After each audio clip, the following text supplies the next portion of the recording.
Good morning. Welcome to the 2019 Sloan Sports Analytics Conference. It is my honor to get to introduce our panel this morning, the Performance Precaution Playoff, Player Health, and to introduce our panelists. This panel will be moderated by Gretchen Reynolds, a New York Times columnist.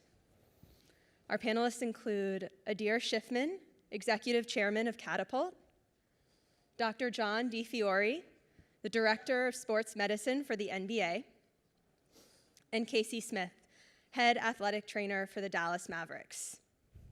This panel will be 45 minutes, followed by approximately 10 minutes of Q&A from the audience. If you'd like to submit a question for our panelists, please do so on Twitter using the hashtag #PlayerPerformance. And with that, I'm going to turn it over to Gretchen for the panel. Good morning, everyone. I am definitely the layperson on this panel, so I will be representing all of you. These are the experts. But I do want to start by saying it's a really exciting time to own a body, and especially if you're working with people who use their bodies, the athletes, to push at the outer limits of performance. Because, as I'm sure all of you know, we've never been able to look inside and all around the body in the way that we can now. We can strap on all these kinds of monitors. We can gather blood and saliva and generate just reams of biomarkers and data, mountains of data.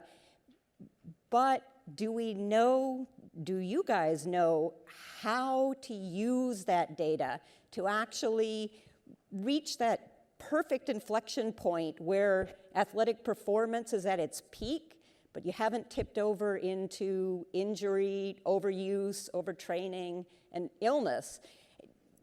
Do we know what the data means? Is it possible that the data is ahead of the science and behind intuition and experience? And that's what I'm hoping these men can tell us. The first question I want to ask is, each of you have been doing this for quite a while. So in the last 5 years, which is a short time frame, but a lot has happened. In about the last 5 years, how has the introduction of all this data changed how you work with athletes? And what is your favorite part of having all this data? And I suppose secondarily, what is your least favorite part? Do you want to start, Casey? Sure. I think, when we're talking about data and we're talking about, the information that we're obtaining for player health and player performance, the vastness of it can be a little overwhelming. The novelty of some of it can be a little overwhelming. But to answer your question, within the past 5 years, I think for our team directly, the data that we've been able to collect, particularly as it relates to player tissue quality of connective tissue, of things that what we would call cumulative injuries in the past, we're able to assess those better, assess the current state of the player better, and our interventions have changed dramatically based on that data that we're able to collect. Some of those things, I think we used to kind of consider that they were injuries or conditions of the body that would occur as a player got older or as a player had more miles on them or more wear and tear on those. And we're finding that some of those things that we used to assess as it relates to connective tissue and joint structures that we're able to modify for the better. So I think in the past 5 years, that's been one of the biggest takeaways for us is some of the imaging data and some of the interventions that we've been able to have to actually improve player function, improve their abilities as they've gotten older, or take a past injury situation and make it better. I think that's the biggest difference that I've seen for our team currently. And then maybe the downside in the past 5 years, and I know these gentlemen can speak to it, is not just the collection of data, but the application of the data. Not just on the team side, but on the player individual side as well. So that continues to be a challenge. I assume that is going to be a challenge moving forward.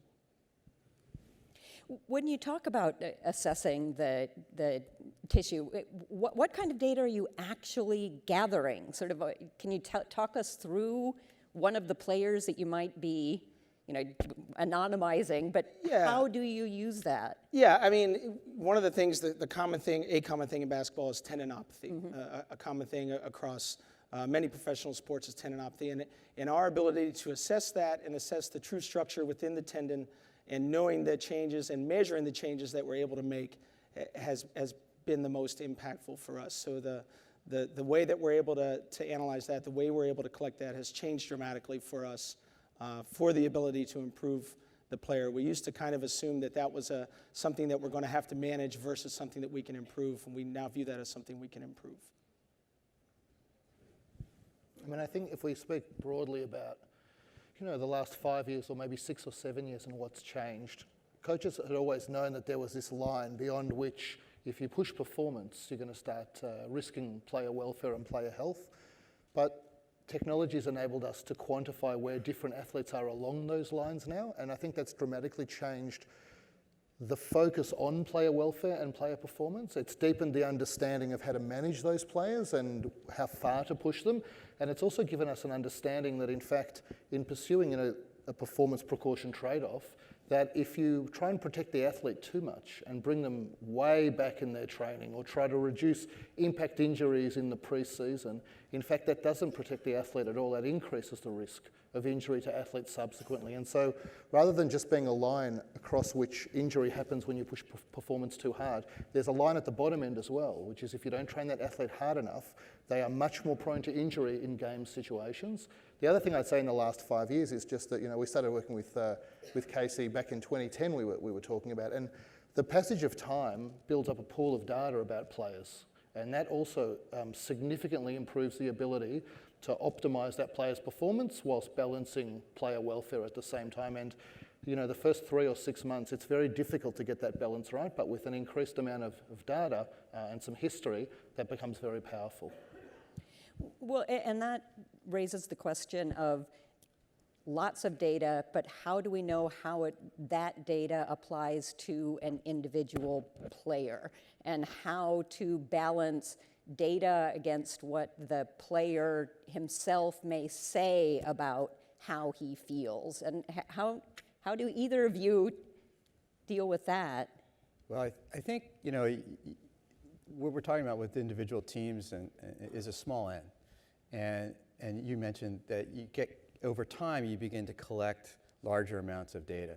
And that larger amount of data then you're able then to make individual player decisions. Make an individual player decision on reflective of a larger body of data is much more powerful and effective. That being said, you still have to individualize it to each player. When you have large bodies of data, you have aggregate data. That aggregate data is often missing very important specific information that can confound your decision making. And so you have to understand that you may have lots of information on player load, but you have to individualize it to that player. So if we're talking about a tendinopathy, has that player had other injuries which may affect the loading pattern? If that player's had an unstable ankle, well, they're going to have more problems loading that knee, or if they have a problem with their hip. So you have to individualize all that data to that player, but you need that larger database, that aggregate data, to help inform your decision making. And for me, when we're able now to accumulate data over many years, it allows us to make more informed decisions because we now have ability to benchmark things. Just even in the league with our electronic database that we utilize to track injuries, for example, now rather than overreacting to a series of a few serious injuries, we can look back on data over a 5-year period of time and say, okay, how does this fit in? What was it like 3 years ago? What's been our trend in that particular injury? So we don't overreact to sort of statistical blips and make more informed responses to things that can occur. Well, how important is still fundamental experience and possibly intuition? And what you, Casey, have previously said to me is the art of dealing with the athletes. And how do you integrate then data into your sense of the art of training? Yeah, and if in my opinion, using the data correctly is giving the coaches or the medical personnel or the performance personnel an impetus for change for the player. You know, the discussions with the player of their training, of their planning, of their programming, you know, have to have context. And if we can take this data and give them the context that's needed for them to help, you know, to help drive them to change or help to drive, you know, interventions that we know are going to help their health, help their performance. You know, that's the art side of it. You know, I think sometimes there's a perception that, you know, a player's going to come in and we're going to give them a list of, you know, this is your load data, this is your sleep data, this is your hydration status, and this is what we're going to do today. And, you know, it's not that, you know, it's not that laid out. As we were talking earlier, that conversation still needs to start with, how are you feeling today? You know, we need the player's interpretation of how they're feeling, their subjective report, and then we use the data as the tools to affect the change that, for the modifiable things that we think are best for them. What happens if a player says, I feel great, and his data says, you don't feel great? How do you deal with that aspect?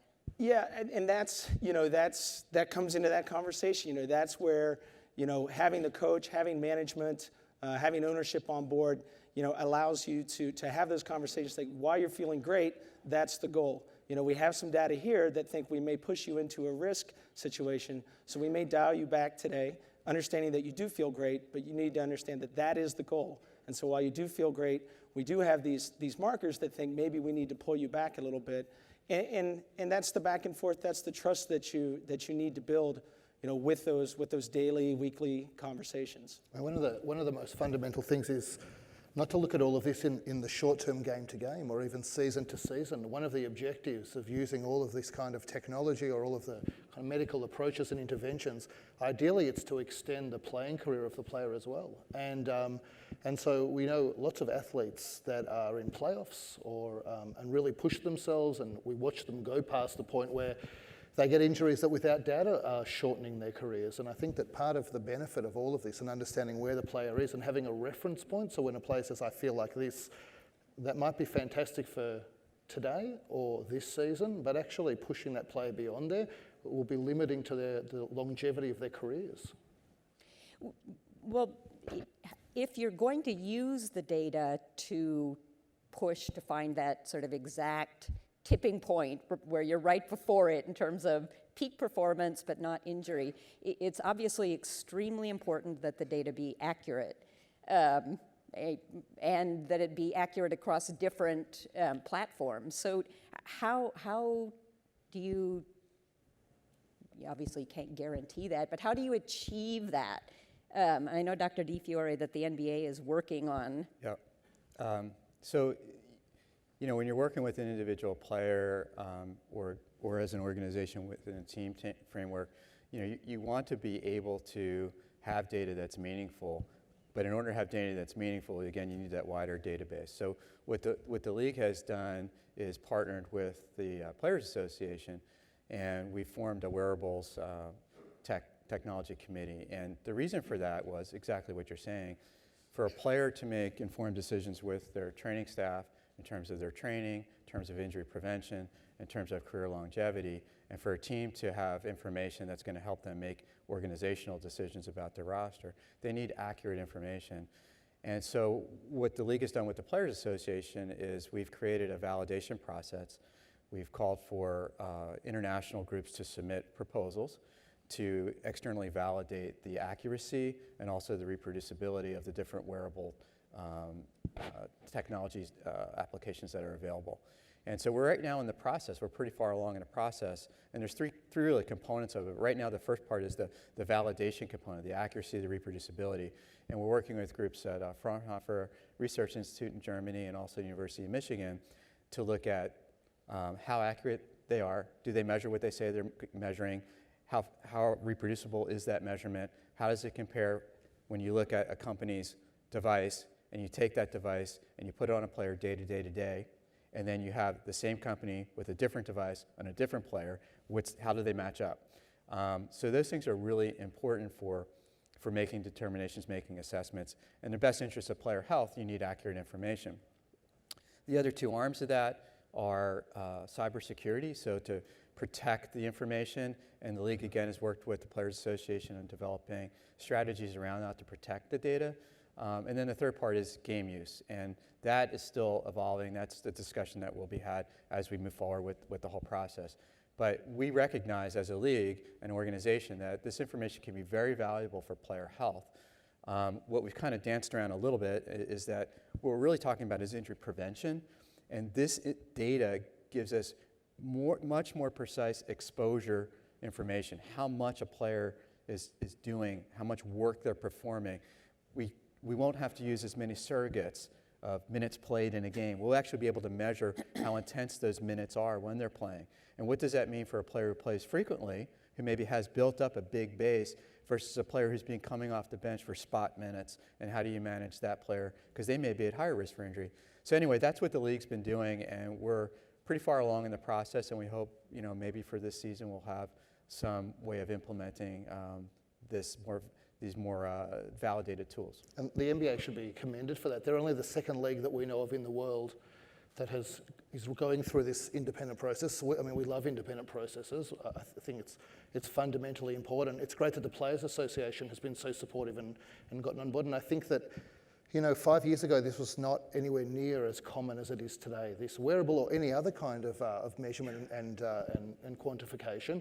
And as any industry grows, there are things that happen around the fringes, and I think it's fundamental to keep bringing that back to independent validation that ensures that what stays front and center is the health and welfare of the player, because fundamentally performance is secondary to that. And this is all about making sure that the player stays healthy, that injuries can be reduced, both for men, women, boys, girls, across the spectrum. It's useful across the spectrum, but that needs to stay front and center beyond any performance or commercial implications of the technologies.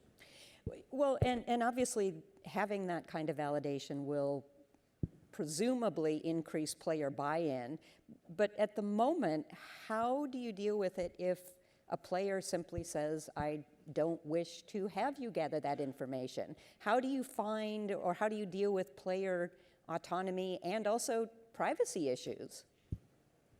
I'll open it to everyone. That's a primary conversation that we have, with the players, is that, explain, what we're measuring, some of the data that we're collecting, but with the understanding that they have a say-so in whether that data gets collected. They have rights to how that data is interpreted, to be able to view that data and see the context of that data. But the conversation, the most important part of that conversation that we have with them is that we're looking at modifiable factors. And there we're looking at things that can improve their health, that can improve their performance, and that ultimately, are going to help them play at their peak level, play longer, get another contract, play it, and be a better professional. And they're an extremely savvy and smart group of individuals. They really are. And the contact that they have through social media and through, whether it's individual investments or individual people, I mean, they're extraordinarily savvy, and they are up to date on technology, on data. But just having that conversation, having the ability for them to see the data and understand that we're not looking for absolutes that are positive or negative. We're looking for things that we can modify that can improve for them over time. I think as Dear mentioned, central to this is player health. And I think if we're doing a good job in really addressing player health, hopefully when you explain to a player, these are modifiable factors, it's injury prevention, it's career longevity. By staying healthy, you'll be able to perform better. As you mentioned, I think the most significant factor in determining, an organization's success is, player availability. Is a player available to play? And so, if you're a player, yeah, you want to be able to play. So, if we're successful in really driving at that, and then conveying that to the players, I mean, it would hopefully be something that they see benefit in. I mean, it makes economic sense across the board. We have frequent conversations with leagues about how do we kind of monetize the information that comes out, et cetera. And in fact, the best monetization for any league is to have the very best players on the court, on the field, on the ice, wherever they might be. That is what people want to watch. And so, like player welfare and keeping players healthy is fundamentally linked to all of the positives that teams, leagues, and players want to achieve. So it's a wonderful thing to have at the centre. But we're at a point right now where we have lots of data. We have lots of numbers, data points, but do we really have the science that tells us what the data is telling us? Do we have enough science to say, this data set tells us that you are likely to be on the point of an injury? And if we don't, how are we going to gain that level of authoritative science about what the data means? I mean, my short answer to that is yes. Like, absolutely, there are more than 2 decades of sports science, maybe 3 decades of sports science that has built up over time. And, it's not perfect. I mean, like, the pursuit of perfection is not a great thing to be going after. I mean, maybe we can pursue it, but we're a long way from it. But there is no doubt that this is not, there is a wonderful art that occurs at the team level by taking the science and understanding how to apply and adapt that to individual players. But the science is solid. It's independently validated. There is a discipline across sports science. There is a discipline in medicine around this as well.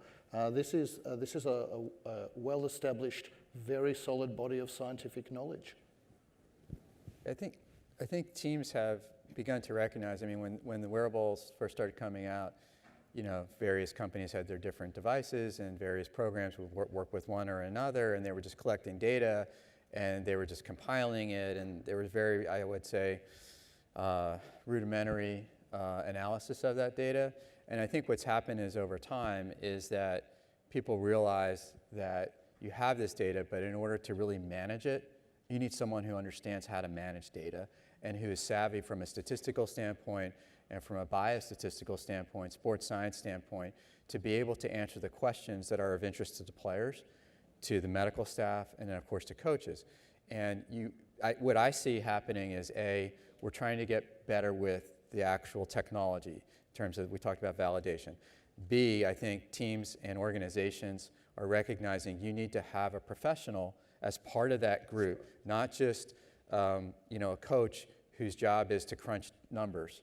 You need someone who's going to help that coach answer the questions that are of interest. And then really using that data in aggregate. Again, if you're using it just within your organization, you're not going to make very good decisions. And then taking that data is one thing, but understanding all the confounders that could affect your decision that aren't in a data set.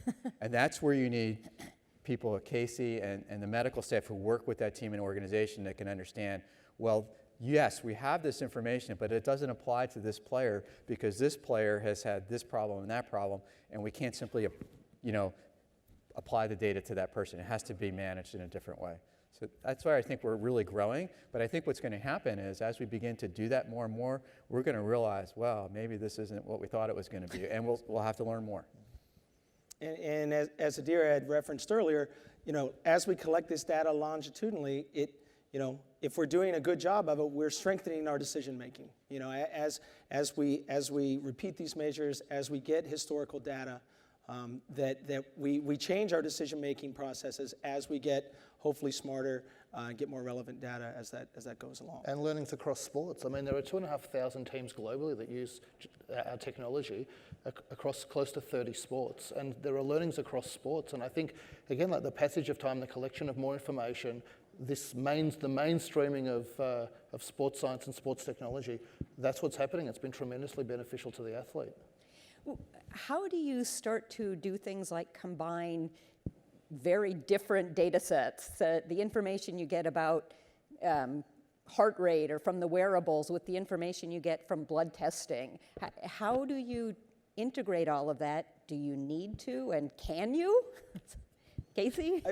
That's a goal. That is something that we continue to work on, both from a statistical computer analysis and historical, combining that with injury data, combining that with game load data, things like that, that as we attempt to add new data streams to that, to strengthen our decision makings, to see some correlation that goes on with those things. And that's an evolving process. And the reliability of the data that we're getting, that Dr. DiFiore referenced, and the chronological passage of that over time, it does give us a better ability to do that. Yeah, I think what you're saying is too is as you begin to apply the data, you start to see, like you mentioned, correlates. So you're looking at your first level of analyses, and you're saying, okay, what looks like it's making sense here, and it may actually boil down to maybe, who knows, 6 factors that are really important, and the rest are sort of extraneous, and they're markers, but they're not the drivers. And so you're going to focus on these 6 things. I'm just throwing that out there as a number. But it could be a combination. It could be a combination of physical data, anthropomorphic data, some biologic markers, and so we don't know what they are yet. But folks like Casey and other organizations are drilling down on this, and ultimately, when we have a broader amount of data, we'll be able to do sort of a multivariate analysis of that and say, okay, this is really what we're interested in for this issue. Speaking in a partisan sense, we felt strongly for close to a decade that there needs to be a central repository for all of this data so that it wasn't siloed in different areas. And so, we built something effectively that enables us to go and let teams store all of the kinds of information that you've referenced, self-reported data, medical data, etc., and then bring in other data streams like wearable data, tactical data from games, usually that's via video.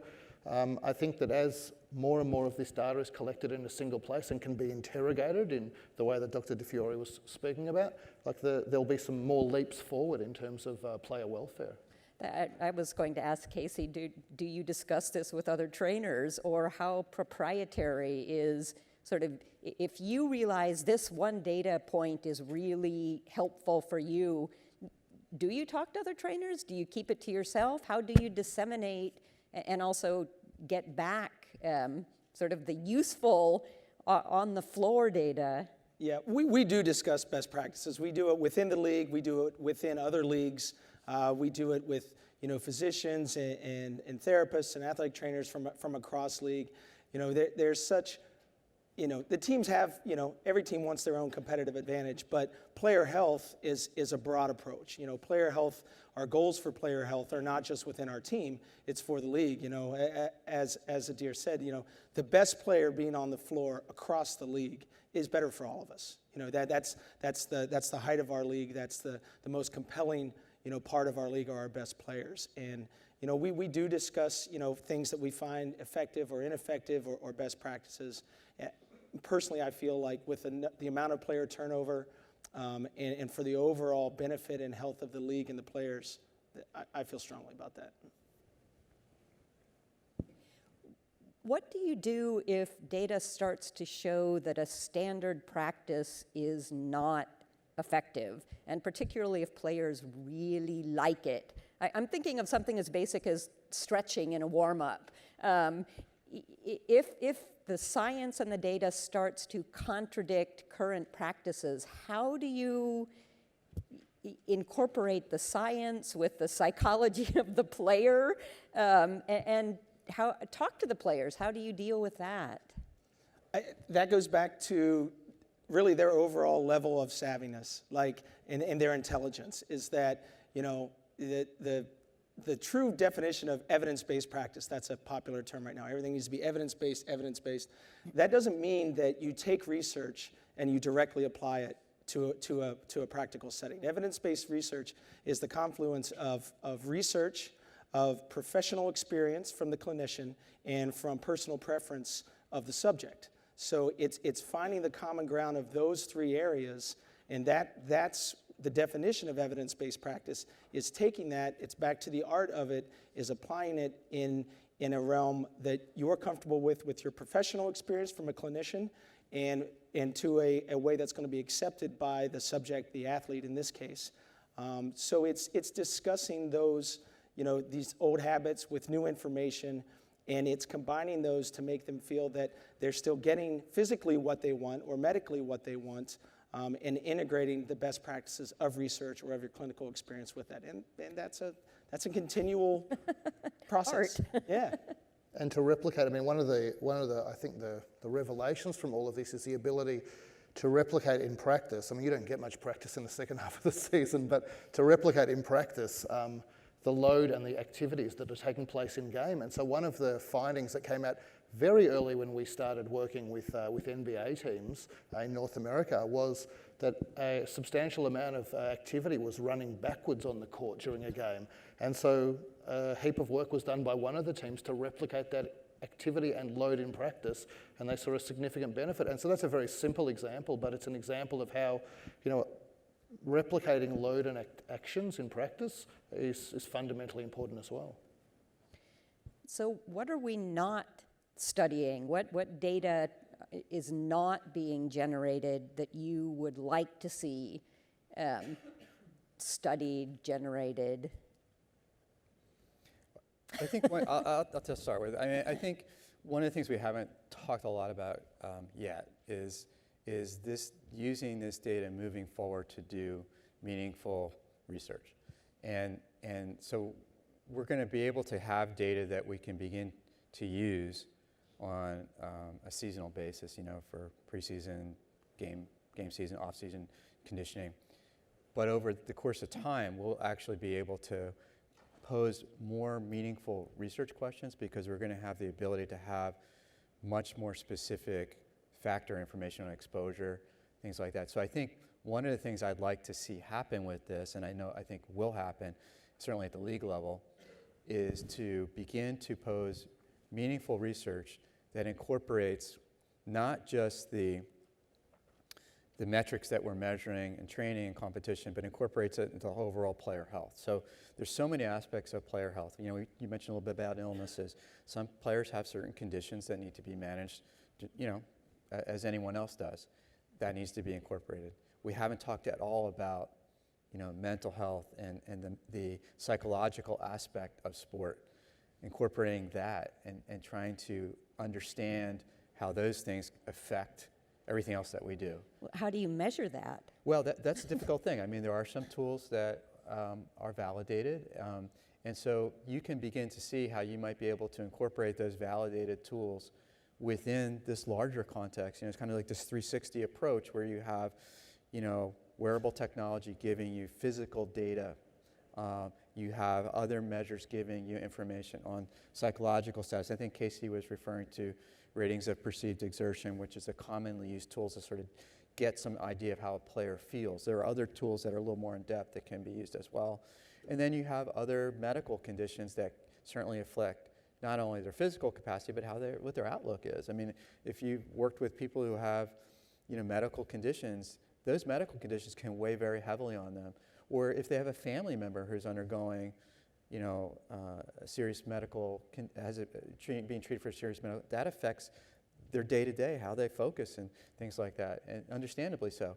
So I think there will be more research that begins to, really use this performance information, this tracking information for injury prevention and the things that we all think about are important, but then incorporating that into the whole aspect of player health, an individual player, and being able to apply that to an individual is much, much more, I think, powerful than sort of this one aspect of it.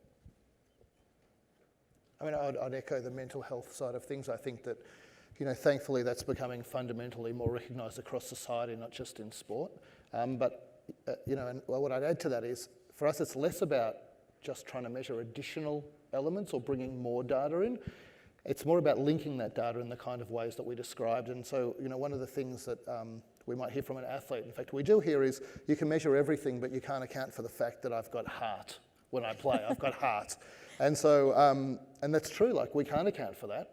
But over time, what we've been able to see, for example, is one of the things that shows heart is a repetitive second effort. So they might have dropped the ball, and they get up and they chase it down a second time. And actually, that's high load under anaerobic conditions. That's what that is. And so, we can start to quantify some of these things that really deliver outstanding performance for players. And I think that more of that work will be done over time as well. We've talked about elite athletes because you deal with elite athletes. But if you had advice for coaches, trainers, even players in a sub-elite or even lower level, what would you tell them about the markers they should be tracking? If they really can only track a few or even one, what would you tell them is going to be the most useful and the most replicable? Each of you.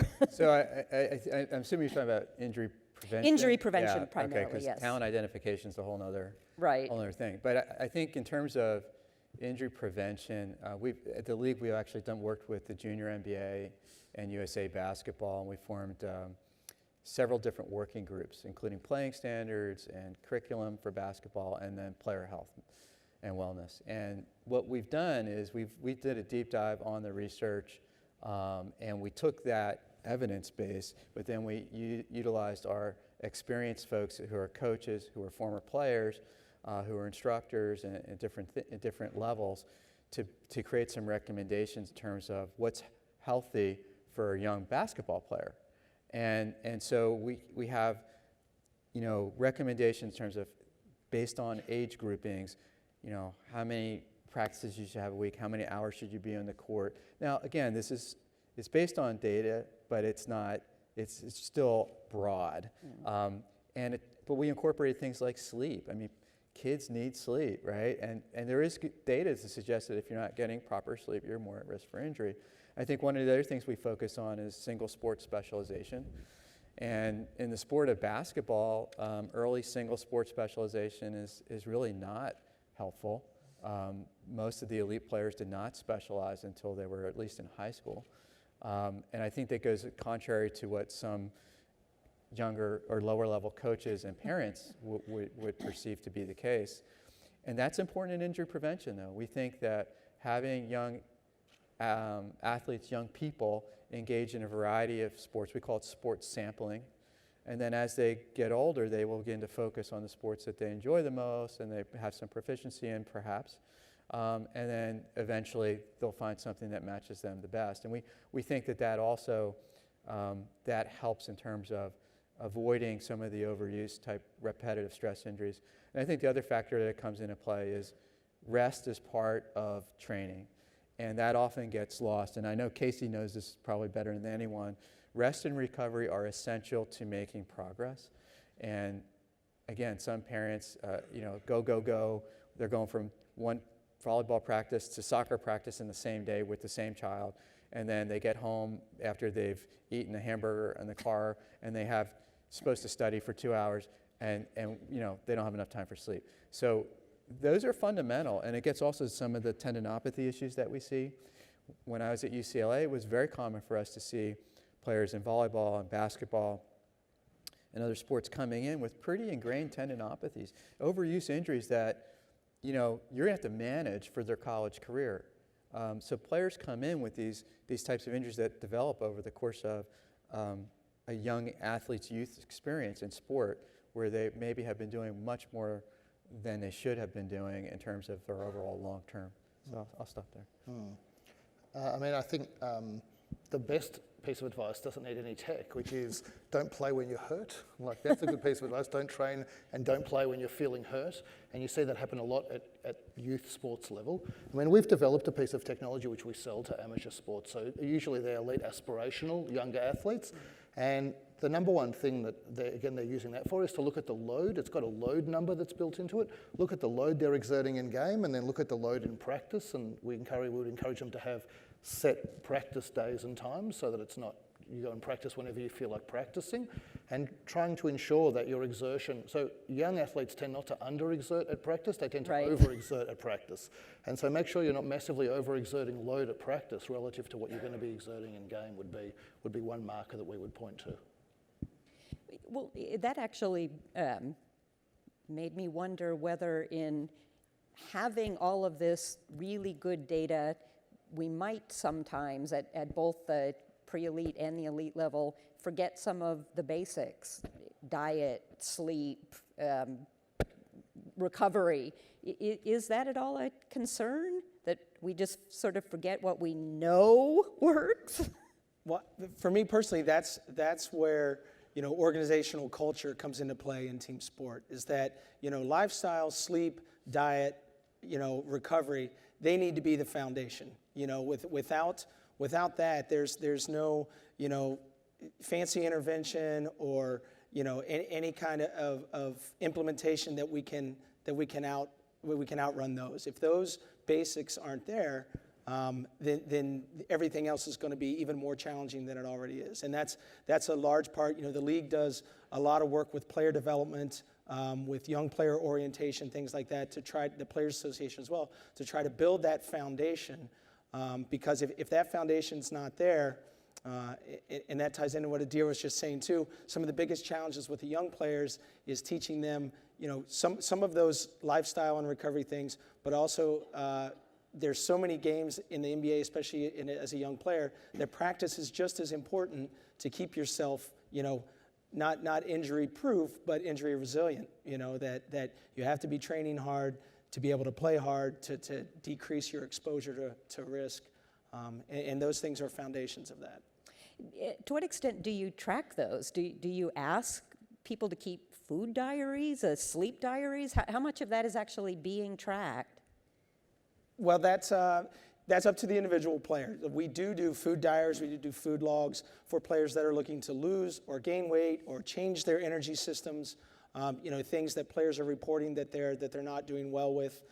Similarly with sleep tracking, if a player is having difficulty sleeping or they're trying to assess the amount that they should be sleeping or should be napping, they'll do some sleep measurement with that. Those are very much individual situations for players that come along with that education, those daily conversations, and trying to kind of suss out things that may be affecting their performance.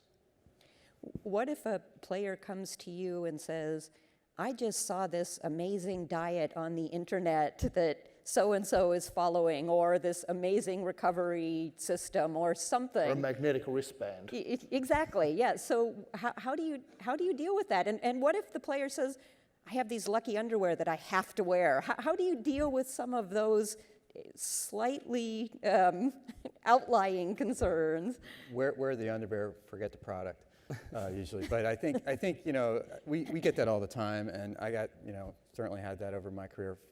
And I think the organizations get it as well, you know, from the higher up. So, so I think, you know, you don't want to be dismissive, and you need to acknowledge that there are new things that come out there, and so you want to educate your players, your athletes, as well as your coaching staff. I mean, coaches get approached all the time with the latest and the greatest as the general managers and through contacts and things like that. And education process is really important. And I think it's for what we did when I was at UCLA, we had a process so that it kind of took out some of the individual responses and said, look, hey, we're happy to look at this. This is how we do it. You know, send us your product or let's set up a meeting. And so what I would always say is, you know, critical eye but an open mind, and try to acknowledge that some of these things may end up being really valuable. Others of them may simply just be somebody trying to make some money, which unfortunately is a lot of it. But it's important that you don't shut down the doors of communication, because then what can happen is a player may say, oh, I'm not even going to ask about that. I know what they're going to say. And then they go off and do something and have an unintended consequence, and then you're trying to help them with that unintended consequence that could have been prevented, whether it's a positive drug test because they took a supplement they didn't know, and you know, things like that, or they have a reaction to a product, you know, it's created a medical issue. Those things do happen, and in the media and public, they often don't get reported. So you don't hear about some of these serious consequences that can occur with certain products. And Casey. Yeah, and those conversations, you know, especially with my owners, very front and center with new products and new technology, and we get lots of those. And there's a very simple start that weeds out a lot of those. It's just reaching out to them and introduce yourself and say, could you please send me a copy of your research? And you know, it starts there. If they're not able to produce that, you know, we're not really able to go very far down that road anecdotally. You know, we're not viewing player health and player protection, anecdotal is not is not sufficient to start. Yeah, I think that's actually absolutely right.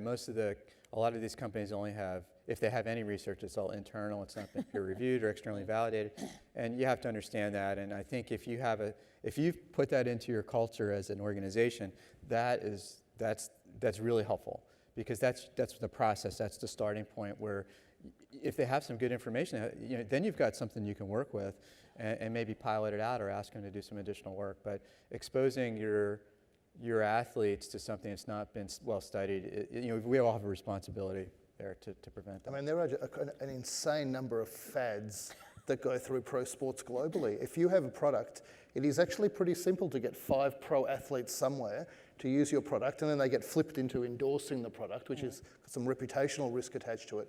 But it is a hotbed of fadism, this pro space, and I think it's not surprising that that's the culture at the Mavs, and I think asking for research probably wipes out 90% of everything that comes through your door. I think we're probably at the point where audience questions, which I guess I find on here.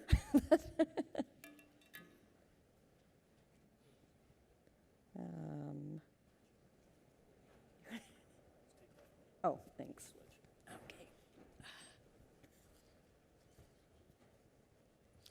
Okay, these are some of the audience questions, and there are quite a few. What's one of the hardest conversations that you've had with an athlete about the decision to play? And did data impact that conversation? What was the second part? Did data impact that conversation? Well, I think you've got game day decisions, and sometimes when you have a game day decision, you're trying to explain to a player that while this game, especially if it's considered a big game, a rivalry game or a game with impact on, say, tournament or something like that, you're trying to create a situation where the player understands the risks and the benefits. And I think as a medical staff, if you feel very strongly that a player shouldn't play because the risk is too high, you need to let them know that we don't feel comfortable with this, and here's why. On the other hand, if it's some gray area, then you have to engage in a conversation with that player and say, look, here's your injury, here's your risk. We can't just think about this game, we have to think about the next week and the rest of the season. And do we want to take a risk that, if it's like, for example, for a hamstring, it's pretty common. You've got a hamstring strain. We think you're about 3/4 of the way there. So there's some risk that you could re-injure this in this game, and that might put you out for another 3 or 4 weeks. If we wait another week, that risk goes down. And so having those conversations, I found, really is helpful in making a player have sort of an informed decision-making process. Like I said, if we really feel very strongly that it's too high of a risk on the negative side, then we'll let them know. I think the other ones that are really hard aren't necessarily game day, but they're retirement decisions. When a player's had a number of injuries and they're really at a point where they need to think about, what's the risk to my long-term health? Should I try to continue to play and risk doing further damage or risk having further consequences down the road? And those are very difficult decisions with athletes whose their youth experience, their collegiate experience, and ultimately their professional experience has really been built towards that. And now they need to start thinking about life without that sport. In those difficult situations with the players, that's where some of our data has changed quite a bit in the last 5 or 6 years, in that some of our traditional metrics for return to play, speed, agility, things like that, when those measure out evenly, then we look at maybe some force plate data, maybe we look at some ultrasound images of some muscle tissue, some things like that, and we see some things that helps us with that conversation with the athlete. And the athlete's like, hey, I feel great. I'm able to run. I've been practicing this, that. And we're like, yes, but when we look at your force plate data compared to your preseason data, when you were, your symmetry is still this, we feel like it's at risk, you're not decelerating the same way. And they respond to that. They may not love it, but they understand objectively and they respond to that. The next question actually builds exactly on that, which is, how do you change coach and player attitudes toward playing hurt and what that means? Which is also sort of return to play And it's decisions. risk. I think Dr. DiFiore said, I mean, it's risk. Can we reduce that risk? The question that the players have or that coaches have all the time is like, a player returning from injury is like, well, is he at risk for re-injury? Well, the answer is yes. Yes, the answer is always yes. So, but can we reduce that? Can we quantify the things that we're measuring to reduce that risk?